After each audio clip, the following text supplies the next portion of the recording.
యువ సామ్రాట్ అక్కినేని నాగచైతన్య, సాయి పల్లవి జంటగా నటించిన highly anticipated movie Thandel pan India director Chandu Mondeti దర్శకత్వంలో మెగా ప్రొడ్యూసర్ అల్లు అరవింద్ సమర్పణలో గీతా ఆర్ట్స్ బ్యానర్ పై ఫ్యాషనేట్ ప్రొడ్యూసర్ బన్నీవాసు నిర్మించిన చిత్రం.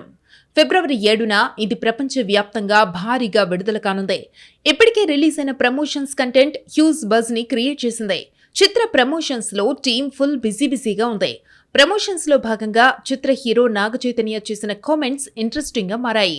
తండేల్ సక్సెస్ మీట్ ను శ్రీకాకుళంలో నిర్వహిస్తామని అన్నాడు.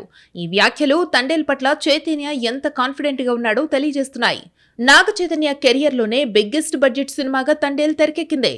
సుమారు 75 కోట్లతో ఈ సినిమాను తెరకెక్కించినట్టు బన్నీవాసు పలు ఇంటర్వ్యూలలో తెలిపాడు. ఇప్పటికే అడ్వాన్స్ బుకింగ్స్ ఓపెన్ చేయగా ఊహించిన దానికంటే ఎక్కువగా బుకింగ్స్ జరుగుతున్నాయి. నాగచైతన్య కెరియర్ లో బిగ్గెస్ట్ ఓపెనింగ్ డే కలెక్షన్స్ వచ్చే అవకాశం ఉందని ట్రేడ్ అంచనా వేస్తోంది. పోటీలో మరే సినిమా లేకపోవడంతో తండేల్ 2 తెలుగు రాష్ట్రాలలో భారీ ఎత్తున విడుదల కాబోతోంది. సాయి పల్లవి, నాగచైతన్య కాంబో వెండితెరపై మ్యాజిక్ చేస్తుందని టీం చాలా కాన్ఫిడెంట్ గా ఉంది. మరి రిలీజ్ కు ముందే సక్సెస్ మీట్ ప్లేస్ ని ఫిక్స్ చేసిన చైతు నమ్మకాన్ని తండేల్ నిలబెడుతుందో లేదో చూడాలి.